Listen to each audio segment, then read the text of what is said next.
I do like engaging with students from different parts of the country and telling you a bit about Leicester and giving you a sample of what human geography is like at Leicester.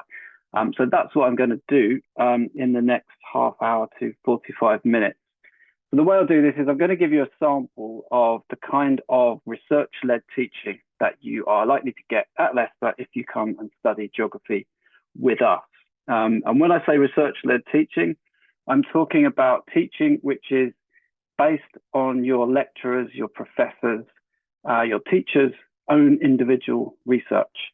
So all of us at Leicester are active researchers, which means that during the summer or when we're lucky enough to have sabbatical, which I just had, we are off sometimes in the UK, sometimes in different parts of the world, doing research, and we publish papers and we try and make impact on policy and on public debates. And that is built into our teaching. So the experience you get at Leicester is very much at the cutting edge of social science and of human geography and a kind of lots of important public debates. So the place I have worked for over a decade, since 2008, is Venezuela. And I'm going to talk a bit about Venezuela, what it's like as a country, the problems it has faced over the last decade or so, and some of the experiences of the people that I have worked with for close to 13 or 14 years now.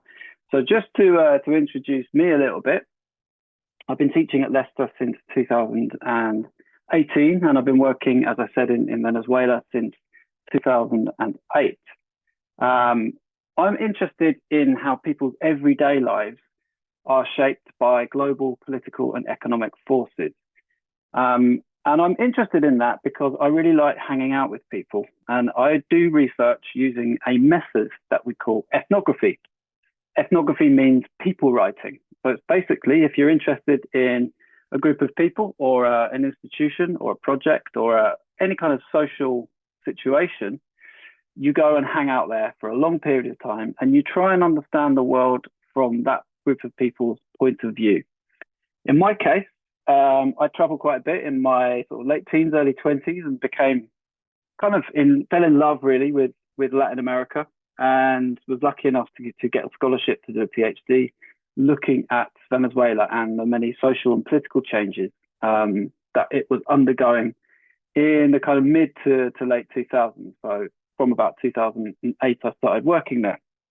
And the images you can see on screen here are of the family, the large extended family who adopted me. They lived in a city called Valencia, which is the third city in Venezuela, in what we would call a barrio in Venezuela. But barrio means neighborhood in Spanish, and it really means a kind of self-built, working class, low-income community. So some people might use the term slum, but I think that's a slightly pejorative term. But I ended up hanging out with these people. I learned to speak Spanish and through various contacts ended up living and working in this particular community for around 2 years. Just to set the scene for anyone who doesn't know, hopefully as geography students, you have an idea. This is where Venezuela is located. It's on the kind of northern tip of South America.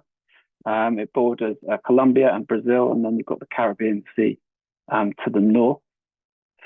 Venezuela is famous for its natural beauty. So you've got Angel Falls, which is in the far east of the country. Those very nice Caribbean beaches. And I was working hard doing research, but I did go to the beach on occasion.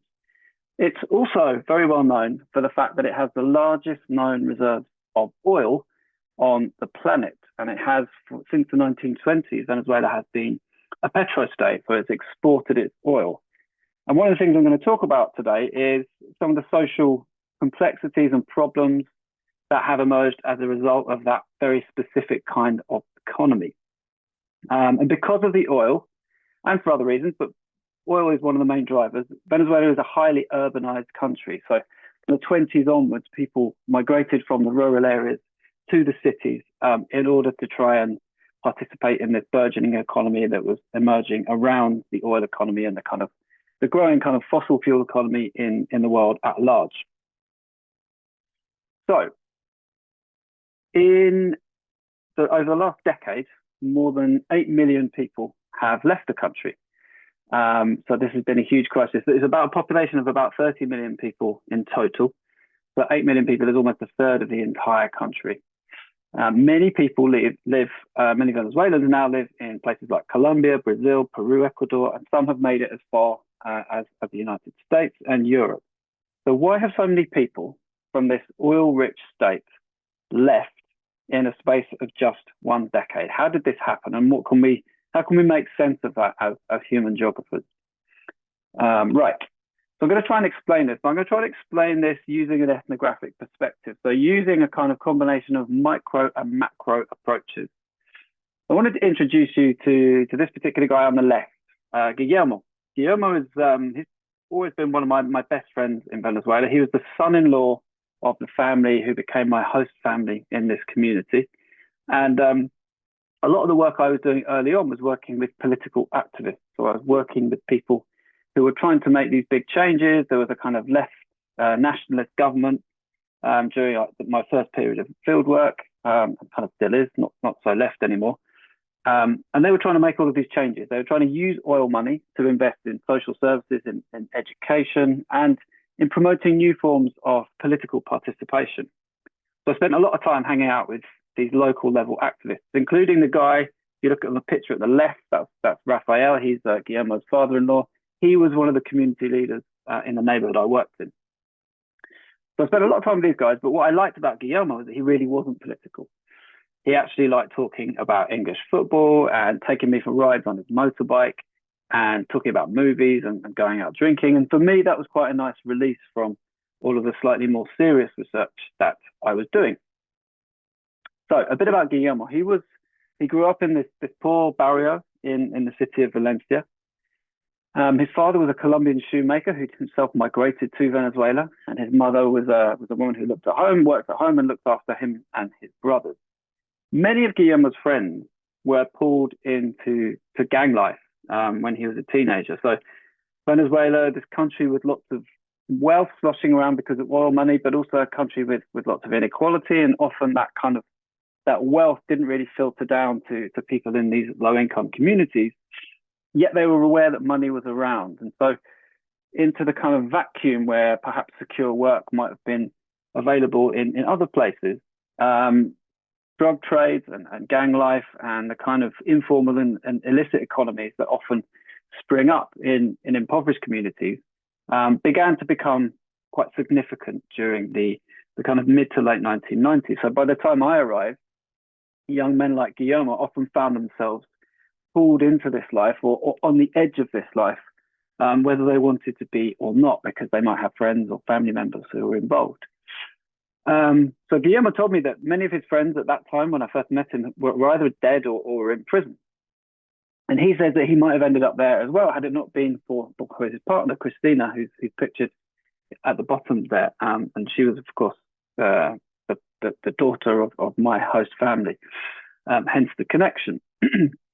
So he really tried hard not to get into this life, and he worked lots of different jobs, but all of them were very poorly paid, and many were insecure. And this was obviously a source of great frustration for Guillermo. He wanted to get on in life, he wanted to do well and set up his own family and have his own independent house, but it was very difficult. Now I want to place his particular story in a wider, more macro context. So this is human geography, right? We relate the very personal and the intimate to these big kind of global forces. So Venezuela, as I said, has the largest known reserves of oil on the planet, but this has historically created a kind of contradiction. So on the one, I'm still sharing, I hope. Oh, I want to go back to my screen. Thank you very much. On the one hand, there's this idea, this kind of national belief in the idea that oil can almost by magic propel this post-colonial nation into modernity, into development, and into abundance. But on the other hand, there's this sense among the people that, well, if that hasn't happened, then something must have gone wrong. Is it a problem of corruption? Is it a problem of governance?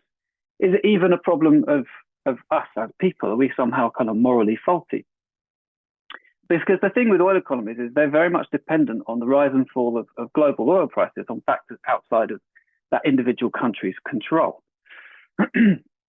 And because there are these deep inequalities that shape the global economy and have done since the colonial period, countries like Venezuela often find it hard to diversify their economies and to move away from often what are very volatile economic patterns, where when oil prices are high, things are good, and when oil prices are low, things are less rosy.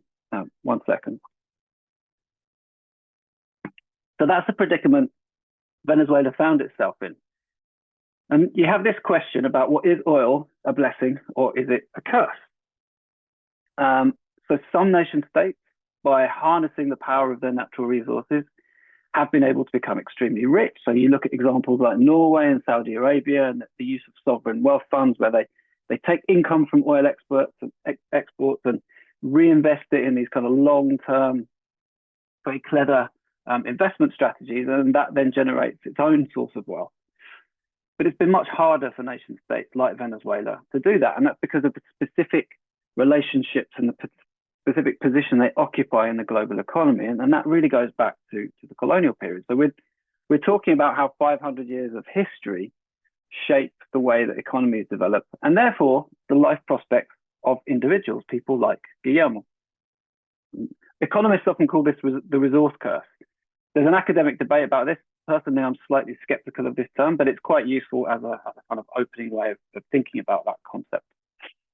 So when I first arrived in Venezuela, the guy on the left, Hugo Chavez, was president, and oil prices had been rising rapidly, and his government had been using this to increase its public investment. And many people have been pulled out of poverty as a result, and the kind of working class people that I worked with during that period had seen life improved, and I was there during a relatively optimistic period. The kind of problems with violent crime were kind of one of the few things that people said was getting worse. Many other things were getting better, and this was a kind of paradox. So just some examples of the things that I saw: a new local health center, so with kind of free local access to healthcare. This was something very new for people who used to have to commute and go on these busy buses and queue at the hospital in the city center. Funding for social events, new local bus services, access to cheap food that the government was using oil money to subsidize. All of these things had quite a significant impact on people's lives. These are low-income people, so these things can really make a tangible and material difference. Then what happens in 2014? Well, world oil prices drop. They drop rapidly, partly as a result of the ongoing fallout from the global financial crisis, which took a few years to work its way through the global economic system. So Venezuela falls into recession. So it can't, without these oil prices, without this money coming in from its exports, it can't keep up with all of the public investment that the government has committed to, and therefore it starts to essentially lose money. The government tries to kind of print money and creates all of these different currency tiers to try and spend its way out of the problem. But because it's got a weak currency, that then produces a crisis of hyperinflation. So the currency just rapidly loses value, which means that if you're being paid a certain amount, then everything becomes more expensive and your earnings become less valuable, then you can't buy the things you need to live. So this leads to a period of mass social unrest. So after the first period of fieldwork that I did in Venezuela, I went back subsequently twice, and the last time in 2017, found a very different state of affairs. Things were much harder for the people I had worked with. And so this is why you start to see mass outwards migration from 2014 onwards. So Venezuela, which had always been a receiving country, places people migrated to from Colombia or Peru or Ecuador, suddenly it becomes a country of migrants, very much a kind of immigrant community. And this was something entirely new for the country. Back to Guillermo.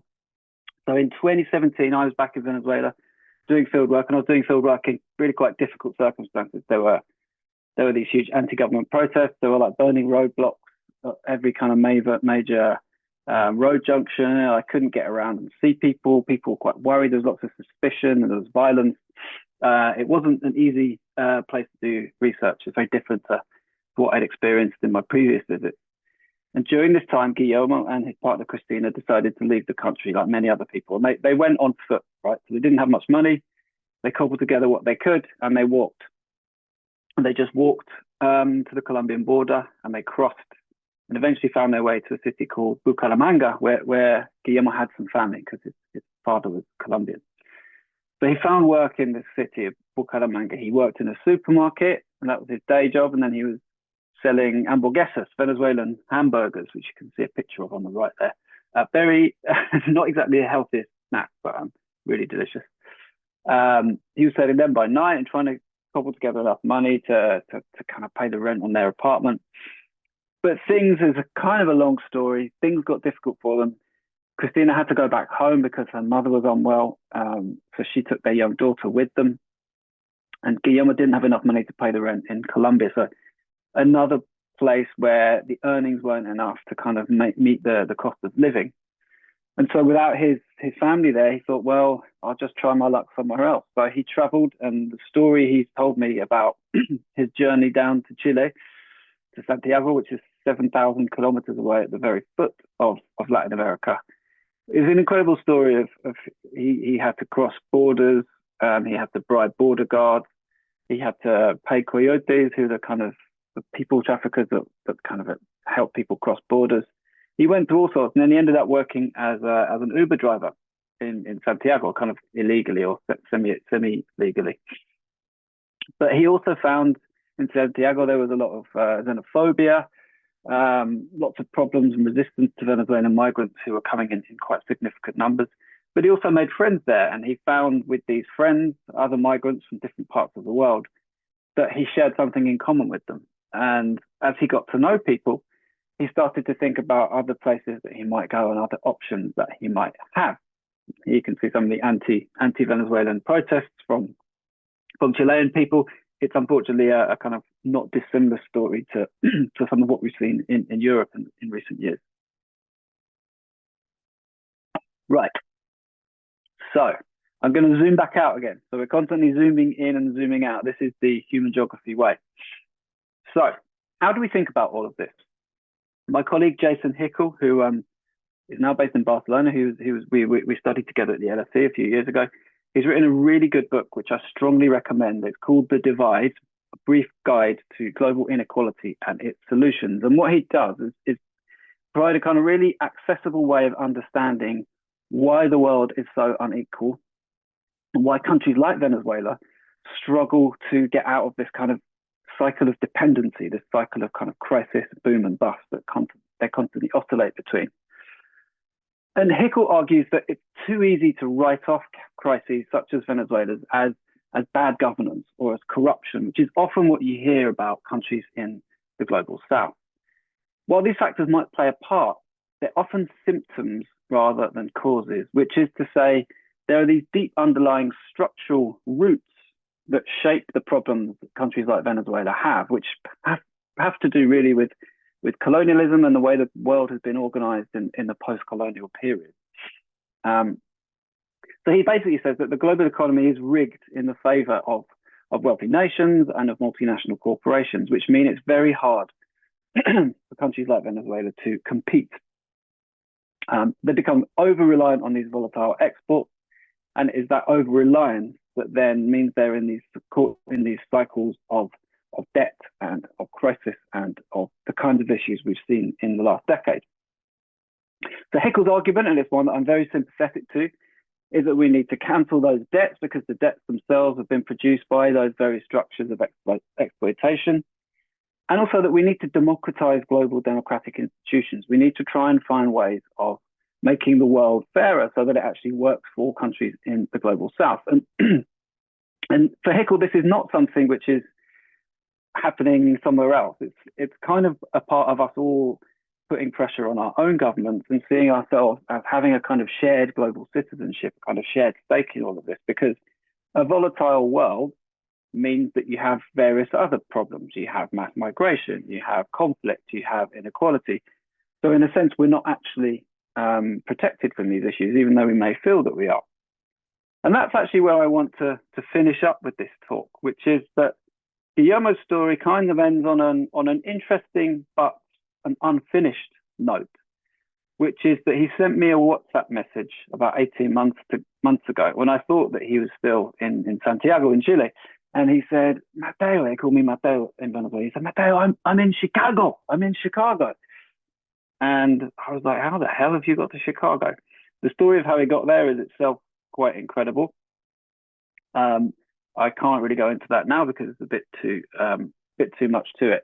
But I've written about it, so anyone can look this up. I'll share some articles if you're interested. Um, but he got to Chicago because Venezuelans have been granted what's called temporary protected status. It's basically like a temporary asylum status because of the country's ongoing crisis. So he managed to make it there with the help of his brother, and he found work in an assembly plant, a factory in Chicago, where he's working on an assembly line with about 8 other Venezuelan guys, and they're living in this shared house. It's not an easy life, but it is a life that they are sort of making work for themselves. And what they're earning in dollars, because the dollar is a much stronger currency than anything they've earned in Latin America, it means they're able to send money home, and they're all starting to kind of build what we might call a transnational life. So they're buying properties at home, they're setting up businesses, they're supporting their families. They're working all the hours that they can, but they are trying to make a life for themselves, and they're making a life between these two places. Now, some of you may have heard that a particular individual with very orange hair was re-elected and is about to retake office in about a week's time in the US. And he has promised to revoke the status of people with this particular category of migration, so this TPS, which means that my Guillermo and his friends in Chicago might find themselves being deported or at risk of deportation. So their situation continues to be insecure. There's more than 300,000 Venezuelans in the United States who hold this status. And I managed to get some research money, and I was out there in September visiting these guys, doing some interviews and seeing what their situation was. So that's where these images come from. So that's Guillermo on the edge of Lake Michigan in September of last year, just a few months ago. He's come a long way. So to try and wrap all of this up, if we think at the macro level, you can think about the problems that a country like Venezuela faces, and we can see that these kind of very resource-rich countries can invest heavily and improve the lives of their citizens in significant ways. But the problem is that their economies are often very vulnerable to these rapid downturns. And the lives of people like Guillermo are shaped by decisions that are often taken thousands of miles away. They're shaped by trade deals, they're shaped by geopolitics, they're shaped by sanctions, and they're shaped by the actions of government and other powerful actors over which they have very little control. So the question for us in the global north is, well, do we want to make the world a fairer place? What would it mean to make the fairer place? What kinds of demands might we place on our leaders? What kinds of demands might we place on ourselves? But I think it's really important that we don't see people like Guillermo as passive victims.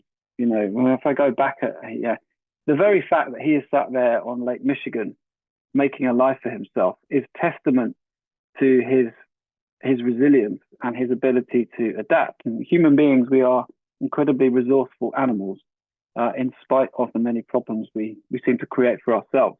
So I think that's an interesting thought to end on. Is that kind of hustler mentality, which I see in people like Guillermo, which in many ways is a source of inspiration.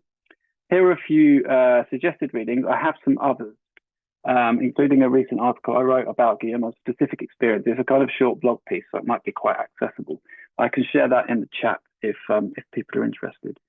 It'd be good to know a bit where you guys are coming from, what you're interested in, what's led you to this particular webinar. But I mean, I guess an important thing to say about geography at Leicester, when I mentioned that all of the staff there are research active, Leicester is a place where we're a bit like the football team. We kind of punch above our weight. We are a relatively small school of geography, or school of geography, geology and the environment. But that size means that you get taught by world-leading research active scholars, often in quite small groups.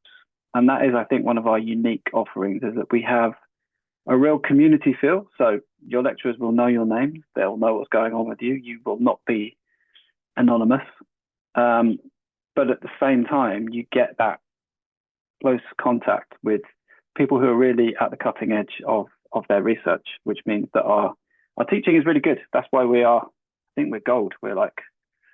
we got that gold award, which means that we're really good. And it's because we have small group teaching and we talk about really important issues and we involve our students in those processes. So a lot of the work I do is not like this. It's not me talking. It's much more interactive. It's much more kind of participatory. And we think that that is one of the real selling points and what makes a really good degree program. Maybe we could flip down to a couple of the human geography slides, talk about the sorts of things. So yeah, I mean, you can see how high we are ranked, and this is what our students who've just left have said about us. So they have a really good time, they have a really good experience, and they come out of it with great degree and knowing a lot more about how the world works, and therefore how they want to position themselves in it. I think that's something that that we're really proud of. Could you show a slide from the field trips? Sure. We run, if you do the human geography or the BA geography program, I guess two of the highlights are the field trips that we run. So if you come and study human geography with me, I'll be taking you on a field trip to Copenhagen, Copenhagen and Malmo actually, in the second year, which is a core part of your training, where we go there for a week and students, we do lots of interesting visits to sites of geographical interest in the city and around the city.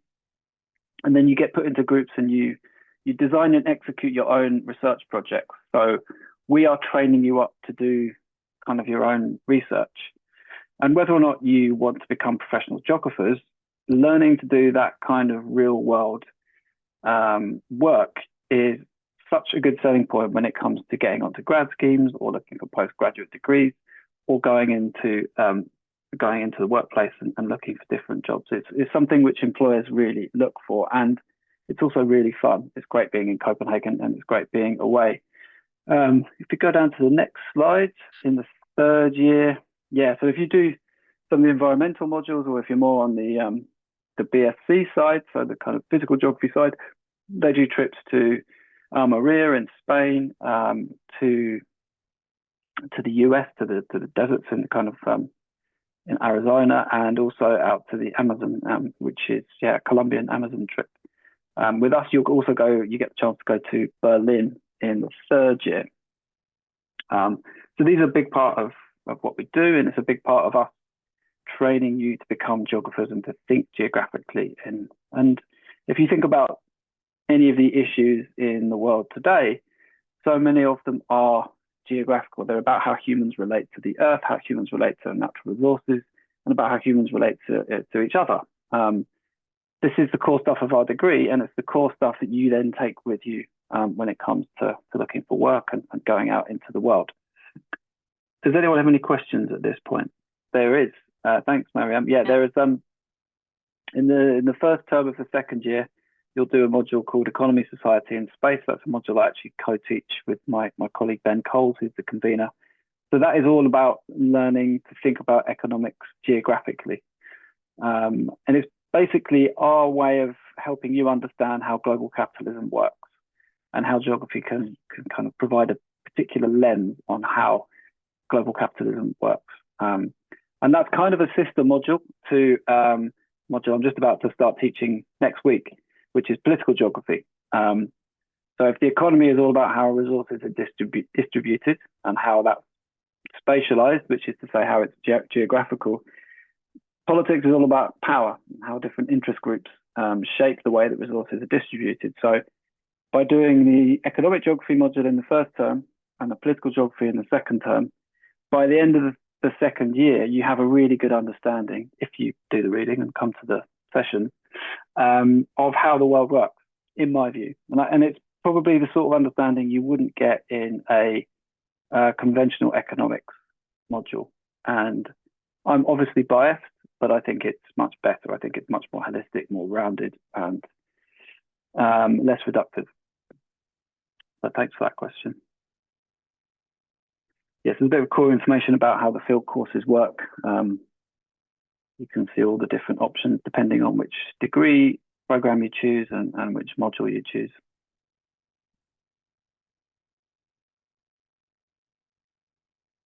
And yeah, so you've got the Mojave Desert. That's the place in the US that I was looking for. Mojave Desert and Death Valley, the Ecuadorian Amazon. Trip to Tenerife with the geologists, and then you've got the BA courses to Berlin. So it's a real core offering of our school across the different degree programs that everyone goes away and everyone does field work and everyone learns how to gather data, whether you're analyzing rocks or river water samples or talking to human beings. All of it involves empirical data gathering, and that's such a vital thing to take with you when you go into different kinds of careers.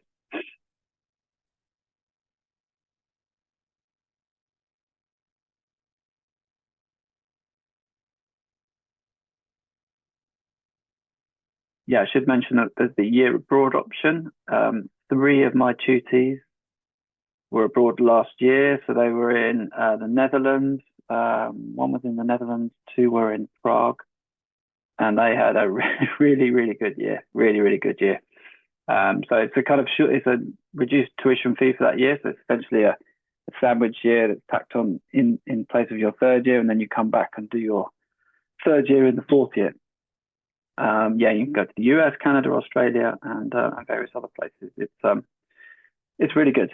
It's really good. And I personally find that students who do that come back more mature. They have another year to kind of grow up as people, and that really means that they can accelerate and push on in their 4th year.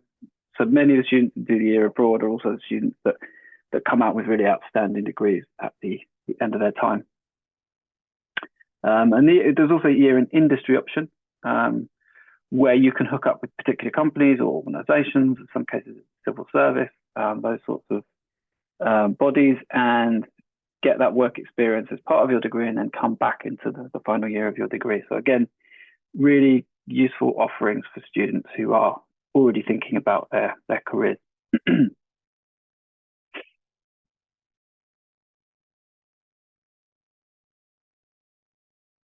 Yeah, and obviously we have very supportive institutions, from well-being to careers to all those sorts of things. So any issues that you have, any problems that you have, any queries that you had, we are on hand to help you with those. And yeah, 97% of our students go on to employment or to further study, and you can see there the kind of average salaries that you might expect to earn just a few years after your degree. So students who come to Leicester, students who do geography at Leicester, they do well.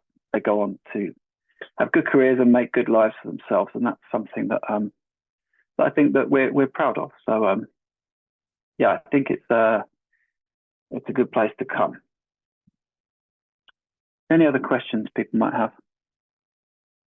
Any sociology related modules in human geography? Yeah, well, actually there are sociology modules themselves. If you do the BA in human geography, which is the degree program where you don't do any environmental science or physical geography, you can choose cognate modules from related disciplines, and there are sociology modules that are part of that. So in your 1st year, I think you do 2 sociology modules. In the 2nd year, there are various other options. There are also options in political science and in history and in languages as well. And all of those modules, I find they kind of complement human geography really nicely. There are similar themes and similar issues, often looked at from slightly different vantage points. But for students who are definitely sure that they don't want to do any of the physical or environmental stuff, then those options work really well. Coming for a campus tour in February. Yes, Eliana, yeah, you will be able to come to look at geography department, or at least you'll be able to come and meet all of us. The slightly weird thing that's happening at the moment is that our building is being renovated. So I'm not sure what condition it will be in February, but you can come and see us wherever we are based on that particular day, and you can talk to us and meet us and all those kinds of things. Niraj asks, is there much on human rights within the human geography course? Yeah, there's loads on human rights. Certainly, I'm thinking of the modules. I teach economic geography, political geography. In the 3rd year, I teach a module called Cities of the Global South, given my kind of expertise in that part of the world. And a lot of that touches on and deals with issues of the kind of legacy of colonialism, experiences of human rights abuses, and efforts to organize around human rights. We have modules on migration and citizenship, which also closely relate to and draw on kind of debates about human rights. And those sociology modules also speak to human rights. It's also the case that if you're really interested in that theme, then you can base your dissertation around that. So, at the end of the second year, students start doing their own individual dissertations, and you gather your own research for that, and you do your own data gathering, and then you can write about that, and you spend the first part of the third year finalizing that dissertation, which gets submitted in January. So my third years are just about to submit their dissertations. So if you want to explore any theme, but a theme like human rights would be a good one, then you can do that. Yeah, I don't know if any of you have seen our SpringPod subject spotlight, but well, you might have heard me talking enough, but me and a colleague feature on that, and we talk about climate change and how it's a geographical issue and how geographers are involved in trying to think through what climate change means, the causes, consequences, and potential solutions. So if you're interested, have a look at that particular video, which I think is up online. Yeah, if there are any issues that spring to mind after this, I know that often happens, then do feel free to get in touch. You can email Andy Carr on the email there, or I'll put my email in the chat here. You're welcome to email us with any questions that arise as you kind of process all of this. Yeah, Mercy asks, what careers can human geography get you into? I mean, human geography can get you into any careers, but I think it's particularly good at if you want to go into the private sector, human geography will help you get onto a really good grad scheme.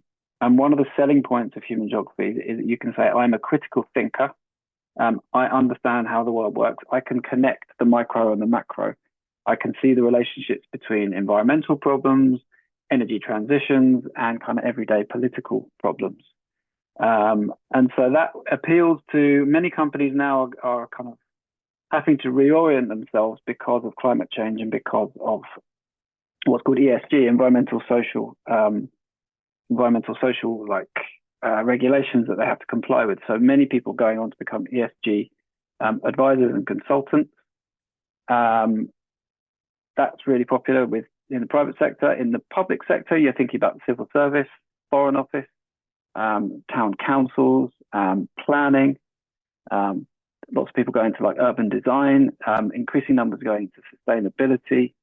The skills that you get in geography, whether you lean more to the human side or more to the environmental side, can be applied to so many different areas. And I think that it's that relationship between kind of data gathering, theory, critical thinking, and presenting ideas and arguments in different ways. It can really be applied to so many different areas. All these questions are coming now. So how does a geography course compare to the environmental science degree? So there's overlap, Jack, between the two. So if you did the BSc in geography, then you'd do a bit of human geography, but you'd lean more to the physical geography side. And as part of that physical geography side, you have various environmental science options. So you would select particular modules that favored you or that you felt most comfortable with. So they're similar, but the environmental science degree on its own wouldn't have the geography bits and would have fewer of the human geography bits. So if you're not sure, I would suggest going for the BSc in geography, which means you get to do physical geography, you get to do environmental science, you still keep your hand in with human geography, and then at the end of the first year, you can decide, okay, maybe I'm really leaning more into the physical and the environmental stuff. You can then choose all your modules in that area, or you can keep it kind of 50-50 or 75-25, depending on your interests and what you enjoy. Daniel's question, what was the name I gave to people writing ethnography? Called ethnography, I'll put it here. You can all see a sort of short, accessible example of what ethnographic writing and ethnographic research look like. So this is the article I wrote. It's about 800 words, so it's a short blog piece, but you can read what ethnographic looks like in a kind of accessible form. And if anyone wants to come to Leicester, if any of you guys are planning to visit for open days or the offer holder days and you haven't yet signed up, do make sure you sign up, because I think coming to a place and meeting people face to face really makes a difference. You just get a vibe and you get a feel for somewhere that you can't really get online. So I would encourage you all to do that. So Daniel, your ethnography is something that I absolutely loved and love doing. Yeah, it's kind of the thing that made me stay in academia. I love hanging out with people. I love it's really about storytelling. It's about hearing other people's stories and then analyzing them and kind of telling your own analytical story, if you will. I absolutely love it. It's kind of like long form journalism in some ways, but with a kind of theoretical element to it. It is explored on the course, particularly when you do modules that I teach. I use a lot of ethnographic materials because I think they're a really good way of understanding these quite complex issues. So if you want to understand an issue like Venezuela, reading about people's lives, I think, is a really good way of kind of getting into how these particular complex processes work, and then you can kind of understand how things work in a kind of macro micro way. And then when you come to do your dissertations, if you're interested in using ethnographic methods, we can train you up to do that. So you can learn to do some of that, albeit in a shorter period of time. But I can train you to do that if I was your supervisor. I've done that before. You can do kind of ethnography light in some of the field trips. So yeah, it's definitely something you can learn to do. Does ethnography have a career? Yeah, I mean, you can do what I do, which is become a kind of professional academic using ethnography as your main research method. But ethnographers work in advertising, they work in marketing, they work in theatre, they work in urban planning, they work in design, they work in civil service. There are ethnographers who work on Wall Street. Essentially, the idea of ethnography is you're trying to spot patterns in everyday life and use those patterns to understand the kind of underlying forces that shape what we do and how we live and how we understand ourselves, often in unseen ways. We all carry these things with us. We all act out these logics without necessarily being able to name them. So the ethnographer, you're a bit like a translator. You're translating the kind of everyday meanings that are often hidden. So you can apply that to loads of different areas. And increasingly, I think, you think about the kind of TikTok generation, you think about branding, you think like user experiences, pitching things to people and catching people's attention. The ethnographic method is really appealing to employers and also to kind of content producers. So I think it can be used for all sorts of different careers. Oh, thanks everyone. I'm glad it's interesting. You never know when you're staring at a blank screen. But seriously, if anyone would like to continue the discussion further, do feel free to email me. I think my email's up on the webpage. I'm very happy to discuss more. So don't be shy in that respect. I think that's all the questions. Thank you so much for that, Matt. That was great. And thank you all for joining. Please fill out the survey that I did send the link in the chat. If you do get a chance, please send that out. We will be in touch as well with the recording next week. Other than that, if you have any other questions, then feel free to get in touch with either myself or Matt. Thank you.